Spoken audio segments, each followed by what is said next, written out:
Assalamu alaikum students. It is our third lecture of book 2 of class 3rd. I hope you are all doing fine and staying safe at your home. As in the previous two lectures, we have studied about the different rules that we should follow in our school, at our homes and on the road. And I told you that how much important it is to follow these rules so as to not so as to avoid getting hurt and avoid hurting others. And I hope you all have learned those rules. So let's move towards our third lecture, which is about first aid. Let us first know what first aid is. The immediate medical help given to an injured person is called first aid. The immediate medical help जो एक injured person एक जिस इंसान को चोट लगी होती है, कहीं तकलीफ उसको कोई दर्द हो रहा होता है, कहीं चोट लगी होती है उसको, किसी भी इंसान को, उसको जो इमीडिएटली उसी टाइम पे जो उसको एक मेडिकल एड दी जाती है, जैसे उसको बैंडेज लगाई जाती है, उसको उसका वो वोंड जो होता है उसको साफ़ किया जाता है, वो इमीडिएट मेडिकल हेल्प जो उसको उस टाइम दी जाती है उसी को हम फर्स्ट एड कहते हैं. If you get hurt go to an adult immediately for first aid. अगर आप कभी भी आपको चोट लगती है, आप हर्ट हो जाते हैं, तो किसी अडल्ट के पास जाइए जल्दी से for the first aid. You can also call a doctor if it is a serious injury. और अगर आपकी जो आपका जो जख्म है, आपकी जो इंजरी है वो काफ़ी सीरियस है, तो आपको इमीडिएटली डॉक्टर के पास जाना चाहिए. A box that contain things needed to give first aid is called a first aid box. और वो बॉक्स जिसमें सारी फर्स्ट एड की सारी चीज़ें डाली जाती है, रखी जाती हैं, उस बॉक्स को फर्स्ट एड बॉक्स कहा जाता है. उस बॉक्स में क्या क्या होता है? It contain antiseptic lotion. उसमें एक एंटीसेप्टिक लोशन होता है, बैंडेड होती है, bandages, scissors, gauze and cotton etcetera.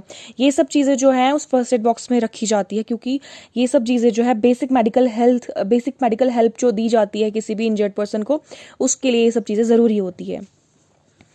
For small cuts and wounds, wash the area with water and wipe it gently with an antiseptic lotion. जो कभी छोटे cuts लग जाते हैं, छोटे जख्म होते हैं, उस पर क्या करना चाहिए? उस कट को हमें जल्दी से क्लीन वाटर के साथ धोना चाहिए. उसके बाद wipe it gently with N antiseptic lotion, और एक एंटीसेप्टिक लोशन के साथ उसको हमें साफ़ करना चाहिए. अभी मैं बाद में आपको बताऊंगी कि एंटीसेप्टिक लोशन होता क्या है, लेकिन let's finish this first. Then tie a bandage और a clean handkerchief around the wound. उसके बाद उस जख्म के ऊपर एक क्लीन हैंकरचीफ या आप एक बैंडेज लगा सकते हैं. If the wound is deep go to the doctor immediately. लेकिन अगर जख्म जो है बहुत ही गहरा है तो आपको इमीडिएटली डॉक्टर के पास जाना चाहिए. So antiseptic cream, a cream that kills germ in a wound, thus keeping infections away, is called antiseptic cream. Antiseptic cream वो क्रीम होती है जो कि ज़ख्म के आसपास जो जर्म्स होते हैं उन्हें मार देती है, उन्हें ख़त्म कर देती है. उसकी वजह से हमें इन्फेक्शन से भी बच जाते हैं, और उसी को हम कहते हैं एंटीसेप्टिक क्रीम. सो यहाँ पे हमारा चैप्टर ख़त्म होता है. लेट्स रिवाइंड कि हमने पीछे क्या क्या पढ़ा हुआ है. सबसे पहले हमने पढ़ा सेफ्टी रूल्स एट होम. कौन से रूल्स हमें सेफ्टी रूल्स जो हमें घर पे फॉलो करने चाहिए, ये 5 रूल्स यहाँ पे दिए गए हैं. ये 5 रूल्स के बारे में हमने पहले पढ़ा पेज नंबर 79 पे. उसके बाद हमने पढ़ा safety rules in school. 5 safety rules हमने पढ़े जो हमें स्कूल में फॉलो करने चाहिए. और उसके बाद हमने सेफ्टी रूल्स ऑन रोड पढ़े, वो वाले रूल्स जो हमें रोड पे फॉलो करने चाहिए, जिससे हमें जो है कभी खतरा नहीं हो सकता है, कभी उससे इंजरी नहीं होगी, हमें वो सेफ्टी रूल्स फॉलो करने चाहिए.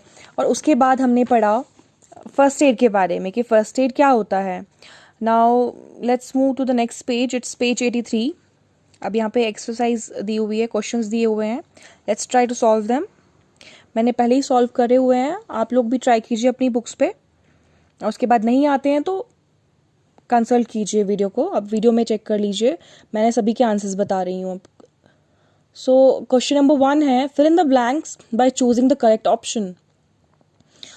हमें फिल इन द ब्लैंक्स करने हैं, फिलअप्स हैं ये. पहला है you should not touch an electrical appliances with dash hands. और हमारे पास ऑप्शंस दिए हुए हैं वेट, ड्राई. तो आप सबको पता है कि हमें कभी भी we should not touch any electrical appliance with wet hands. जैसे कि हमने पीछे लेक्चर्स में पढ़ा हुआ था कि हमें किसी भी इलेक्ट्रिकल अप्लायंस को गीले हाथों से टच नहीं करना चाहिए. तो यहाँ पे आएगा wet, WET, wet. Number 2, you should use the dash crossing the road, crossing to cross the road, और हमारे पास ऑप्शंस दिए हुए हैं जिराफ एंड ज़ेब्रा। सो यहाँ पे फिल करना है हमें zebra, ZEBRA, you should use the zebra crossing to cross the road. Number 3, you should dash stick any part of your body out of a moving vehicle, और options दिए हुए हैं always and never. तो इन दो options में से कोई एक ऑप्शन आएगा। तो आप लोग को पता है, हम लोग पढ़ चुके हैं ये चीज़। आई होप आप लोग को भी आंसर्स पता हो। तो यहाँ पे आंसर आएगा never. You should never, NEVER, never stick any part of the body out of a moving vehicle. Then number 4, you should always dash push around, you should always dash, आगे options दिए हुए हैं push around, wait for your turn while playing on swings। तो ये दो option है push around और wait for our turn। तो as you all know यहाँ पे क्या आएगा, we should always wait for our turn, हमें अपनी बारी का वेट करना चाहिए while playing on swings पे खेलते हुए। We should give dash care to an injured person, और ऑप्शन हमारे पास है immediate and no। और इन दो ऑप्शंस में से कौन सा ऑप्शन आएगा, immediate, IMMEDIATE, immediate। We should give immediate care to an injured person। I hope सबको समझ आ गए हो और सबने फिल कर लिया हो। Let's move to the next question. It's true or false. Write T for true and F for false statements. So हमारे पास स्टेटमेंट्स दिए हुए हैं, तो हमें ट्रू फॉल्स लिखना है उनमें कि कौन सा ट्रू है। जो ट्रू है उसके आगे टी लिखना है और जो फॉल्स है उसके आगे एफ लिखना है। सो पहला स्टेटमेंट दिया है, we should not take any medicine without consulting a doctor. हम सबको पता है, ऐसा जैसा कि हमने पीछे पढ़ा हुआ है चैप्टर में, कि हमें कभी भी डॉक्टर को पूछे बगैर कोई भी मेडिसिन नहीं लेनी चाहिए। तो इसमें लिखेंगे हम T stands for true. Second point है, सेकेंड स्टेटमेंट है, it is not dangerous to play fire. As you all know it is very dangerous to play with fire. So ये स्टेटमेंट इन्होंने गलत दिया हुआ है, तो हम इस पे लिखेंगे फॉल्स, एफ लिखेंगे यहाँ पे। देन नेक्स्ट स्टेटमेंट है, we should always walk on the road. हमें हमेशा रोड पे वॉक करना चाहिए। आप लोग को पता है कि हमें कभी भी रोड पे वॉक नहीं करना चाहिए, लेकिन हमें क्या करना चाहिए, हमें फुटपाथ का इस्तेमाल करना चाहिए रोड पे चलने के लिए। तो ये स्टेटमेंट भी गलत है, तो यहाँ पे लिखेंगे F stands for false.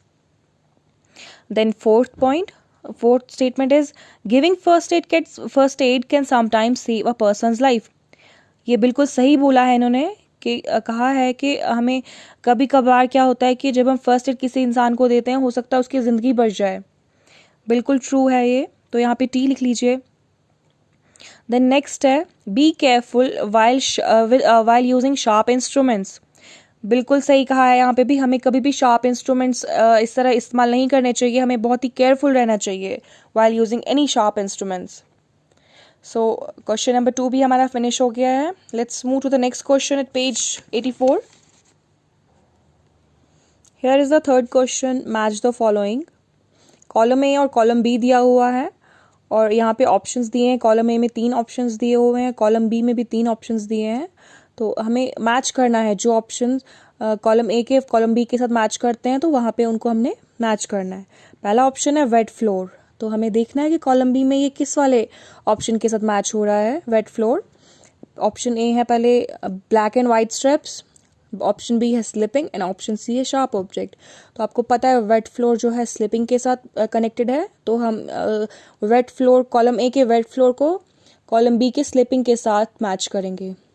Wait floor को स्लिपिंग के साथ मैच कीजिए अपनी अपनी बुक्स में सभी बच्चे। Next is scissor. सीजर्स जो होता है, सीजर्स को शार्प ऑब्जेक्ट के साथ मैच कीजिए। सी, कॉलम बी का सी जो ऑप्शन है उसके साथ मैच कीजिए सीजर्स को। उसके बाद थर्ड ऑप्शन है जेब्रा क्रॉसिंग। जेब्रा क्रॉसिंग को मैच कीजिए ब्लैक एंड वाइट स्ट्रिप। सबको पता है कि जेब्रा क्रॉसिंग दिखने में कैसी होती है, ब्लैक और वाइट स्ट्रिप्स की तरह। तो इसलिए जेब्रा क्रॉसिंग को जो है ब्लैक एंड वाइट स्ट्रिप्स के साथ मैच कीजिए। सो आज हमने 3 क्वेश्चंस किए हैं। इंशाल्लाह नेक्स्ट लेक्चर में हम बाकी क्वेश्चंस करेंगे। टिल देन, अल्लाह हाफिज़।